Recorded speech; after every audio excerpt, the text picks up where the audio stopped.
مطبخ الغربة برنامج بيوثق محاولاتي لطبخ أكتر أكل وحشني من أرض الوطن وأنا في الغربة، سواء كانت المحاولات دي ناجحة أو فاشلة. السلام عليكم، أنا هبة أبو الخير ودي قناتي. كحك العيد الناعم الدايب اختلفت وتعددت الأقاويل والطرق. ده نص كيلو سمنة يدوب دابت وسخنت، مش هسيبها تتقدح أو تغلي.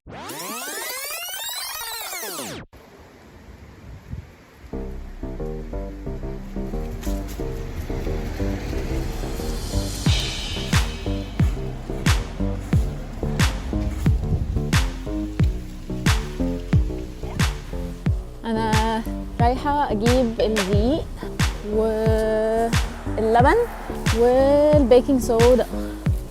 جميله استراليا.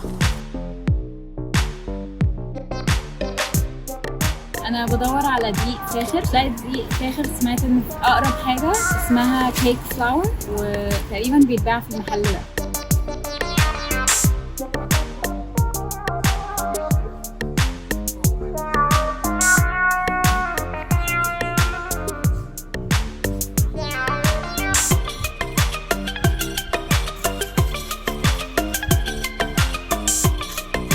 انا ايمان، والنهارده بحاول اعمل كحك العيد في مطبخ الغربه وربنا يستر.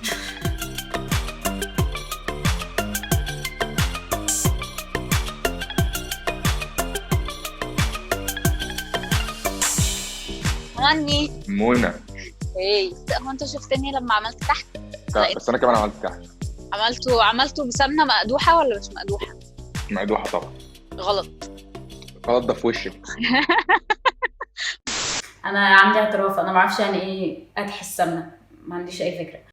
او نعمل كحك ونشوف مين كحكه احلى. طيب ماشي، بس بتقدح السمنه. غلط. ما اعرفش بقى الالفاظ بتاعتكم دي، انا مش على الريسبي، ما اعرفش اصلا القدح ده ايه. انا عملت السمنه وحطيتها وعملت الكحك، وايه بقى لازم احفظ الفاظ يعني؟ على فكره اسمها قدح يعني. احنا نروح الاسم بقى، انا نروح الاسم وكل واحد ياخد نصيبه هناك. خلاص ماليش يعني. انا في خلاص والله لما اجي مصر. الطبقيه اللي في عالم الطبيخ والاكل دي. زي ما انتوا شايفين، اتنين معاهم دكتوراه في الفتي واتلموا على بعض عشان تنقذوا الكحك من الفهلوة. لو سمحتوا اكتبوا لنا في الكومنتات يعني ايه قدح السمنة. ده شمر وحبهان وقرنفل.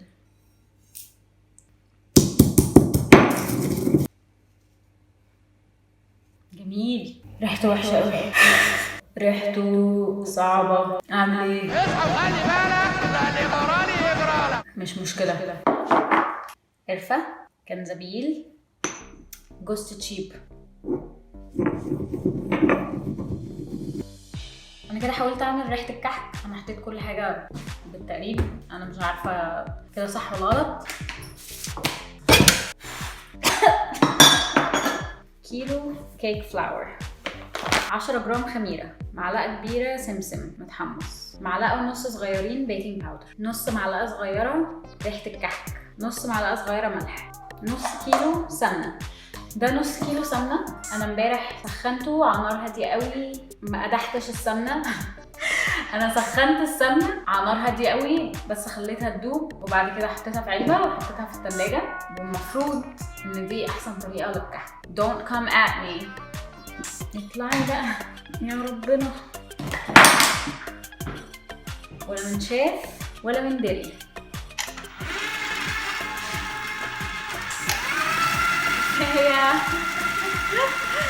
كفايه. كنت المفروض اعمل من النص. انا حاسه انه هيطلع يمشي عليا. احنا وصلنا للمرحله اللي احنا عايزينها. هننضف بس عشان النظافه من الايمان. 3/4 كوبايه ميه ساقعه، ربع كوبايه لبن ساقع، نص كوبايه سكر بودره. قلب. نص معلقه صغيره فانيليا. شعري هحط نص الكميه.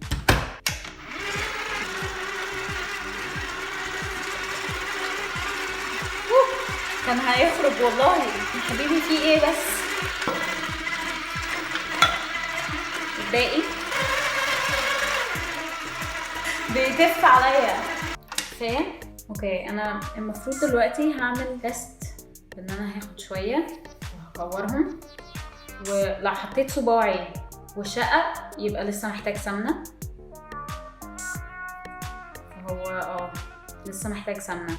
خش جوه. سمنة تاني.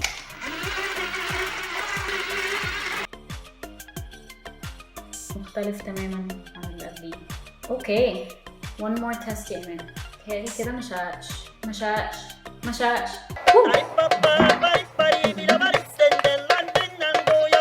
انا مغطية الكحك بقالي 10 دقايق بس، مولعة الفرن على 140 عشان انا هعمل الكحك السادة الاول.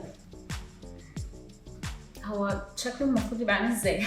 اشتريت من السوبر ماركت دول وهحاول اعمل بيهم حاجة. نفعت. انا اصلا ما بحبش الكحك يبقى فيه اشكال، بس يعني حسيت ان طالما انا اصلا هعمل حشوة مكسرات بس، فاعمل اي نوع من انواع التحدي. اتقدم وكفايه خلاص تتندم.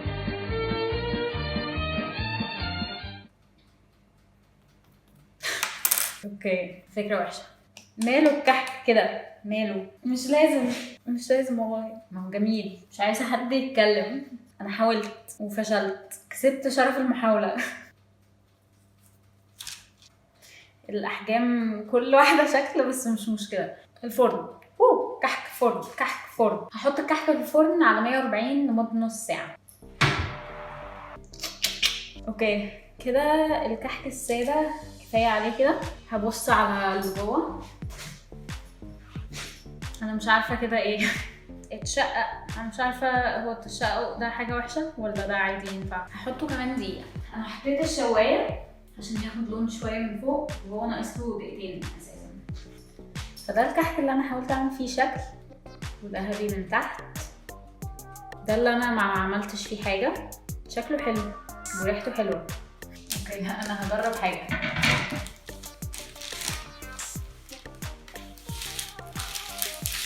نفعت والله. في عاصفة برضه. عاصفة العيد.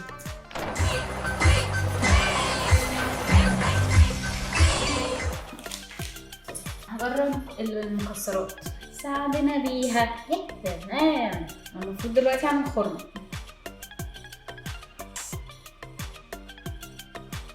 نفع. كفة جوه هو عادي جدا. هي دي الحركة، يعني بدخل صباع في الكحك واشقلبه كده. بص على ما بعتش من اليوتيوب. حمارة. انا نسيت اشغل الفرن، كان محطوط على الشواية. هو استوى من فوق مستواش من تحت. انا دلوقتي هشغل الفرن وهسيبه 10 دقايق وهشوف ايه اللي هيحصل. اوكي شكله كويس. عيطت شوية. والله تأثرت ليك. واحدة أبكي. المكسرات بيخش على 160 لمدة 20 دقيقة. انا افتكرت حاجة دلوقتي، ان اساسا مفيش سكر كتير في العجينة نفسها، فهو تقريبا بيبقى فيه سكر بودرة كتير قوي، فهو بيبقى عليه سكر من تحت وسكر من فوق. انا مكنتش اعرف كمية السكر. انا في مصر باكل وخلاص، يعني ما عنديش اي فكرة اي حاجة بتتعمل ازاي، وهي داخل فيها قد ايه. المكسرات استوت. beautiful.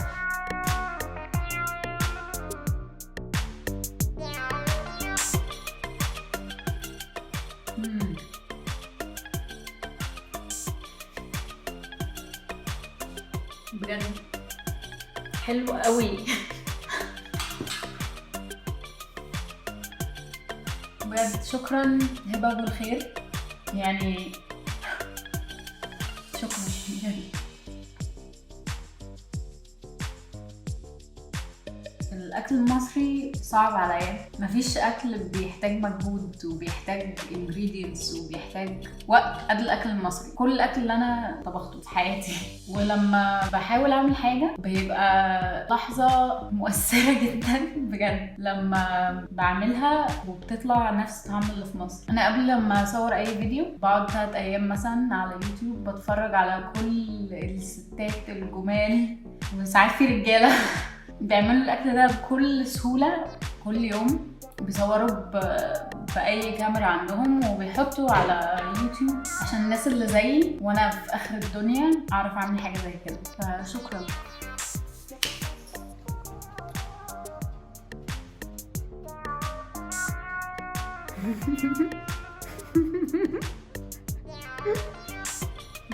ده احلى كحك كلته في حياتي كلها.